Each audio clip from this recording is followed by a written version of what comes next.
कारण क्या है? बदलाव संकल्प सभा, उस सभा के स्लोगन में लिखा है बदलाव यानी परिवर्तन, और संकल्प यानी एक इरादा कि हम ये संकल्प ले रहे हैं कि हम आगामी विधानसभा के चुनाव में बदलाव करेंगे।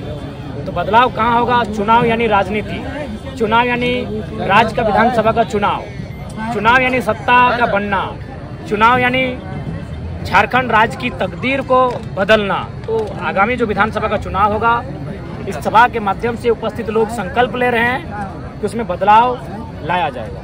क्या लगता है जिस तरह से अलग अलग पार्टियों के द्वारा अलग अलग तिगड़मबाजी किया जा रहा है इस विधानसभा चुनाव में, ऐसे में आप लोग कहाँ तक सफल हो पाएंगे? जी, हम लोग वे लोग जितना टॉर्चर करेंगे, जितना कूटनीति, जितना कंस्पिरेसी करेंगे, जितनी साजिशों को रचने का कार्य करेंगे, हम लोग उतना मजबूत होके बाहर निकलेंगे और अपने आप को ताकतवर बनाएंगे।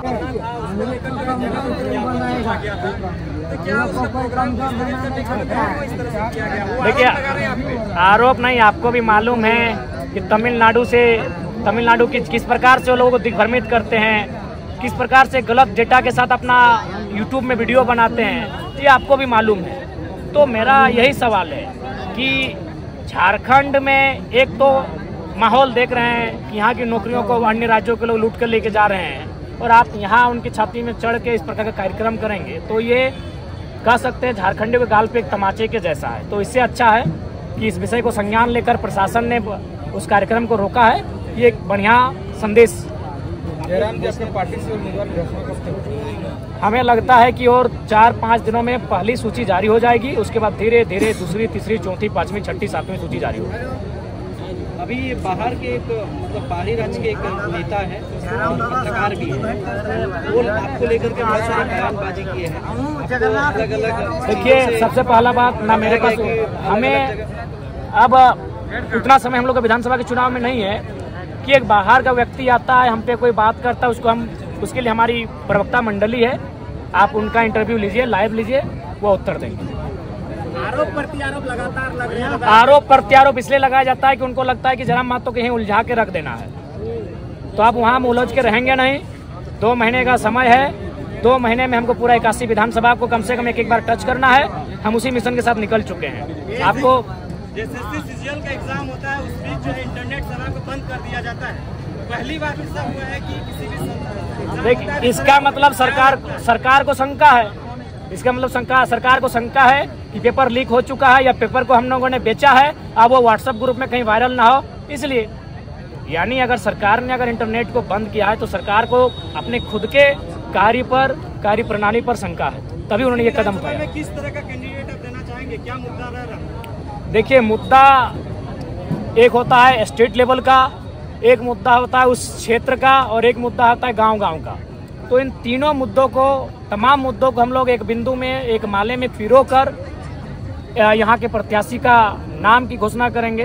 ये हर एक जगह यही होगा। लगातार 10 दिन का समय देते हैं कि अगले 10 दिनों में हम लोग कुछ प्रत्याशियों के नाम घोषणा करेंगे, लेकिन अभी तक एक भी प्रत्याशी के नाम नहीं। देखिए, सबसे पहली बात है, नई पार्टी है, सबकी नज़र हम पर है, हमारे प्रत्याशियों पर है, तो इसलिए हम लोग को अभी थोड़ा कदम ठोक के रखना है। हम लोग अभी समन्वय समिति की बैठक चल रही है, उनको समझाया बुझाया जा रहा है।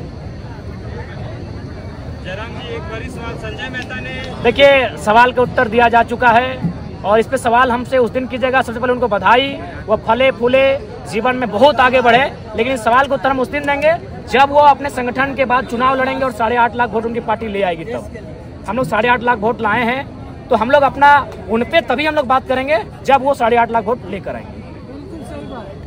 दादा, अचानक से जेपी केसेस से कोई भी नेता चले जाते हैं जो गरीब का पैसा भी दिए थे, और अचानक से पार्टी चेंज कर लेते हैं। देखिए, उसमें हम लोग स्वीकार करते हैं, हमारी अपनी नैतिक जिम्मेदारी थी वहाँ। हम हमारे संगठन से व्यक्तिगत हमसे भूल हुई है, क्योंकि लोकसभा का चुनाव पहला चुनाव था, इंसान को परखने में हम लोगों ने भूल किया है, ये सत्य है, इसको स्वीकार करते हैं, और विधानसभा के चुनाव में ये भूल ना हो, इसके लिए हम लोग अपने जो गुप्तचर है उनको दुरुस्त करेंगे, एक बढ़िया फीडबैक ला के देंगे। अच्छा, एक सवाल है सर कि रिजवान क्रांतिकारी जो अल्पसंख्यक मोर्चा के अध्यक्ष थे, उनके जगह पे कोई और अभी आप लोगों ने बनाया, तो क्या रिजवान क्रांति ने जो किया है वो सत्यापित हो गया है क्या? लेकिन नहीं, अभी उसकी जांच चल रही है, और चूंकि आरोप प्रत्यारोप का जो दौर चला और कार्यक्रम रुका था, क्योंकि उन पर अभी जांच चल रही थी, यानी वो कार्यक्रम में जा नहीं रहे थे। तो इसीलिए हमने कार्यकारी दोनों को भी कार्यकारी मनोनयन उनका किया गया है। जांच की रिपोर्ट जैसे आएगी और उस रिपोर्ट में जो भी तथ्य और बिंदु सामने आएंगे उसके बाद हम लोग एक निष्कर्ष में पहुंचेंगे। ऐसे उम्मीद है कि वह कहीं ना कहीं वो संलिप्त ना हो, हम लोग ऐसी आशा और अपेक्षा करते हैं। जयराम महतो का और एक आया हुआ है कि चाइना से कहीं आपका फंडिंग हो रहा है। ठीक है, तो आप हमारे अकाउंट नंबर को ले लीजिए, जो नया अकाउंट, चूँकि जो भी प्रत्याशी हैं उनको नया अकाउंट चुनाव के समय बनाना पड़ता है, 10 दिन के मतलब लेटेस्ट नया। जांचिए आप, ये मीडिया का काम है।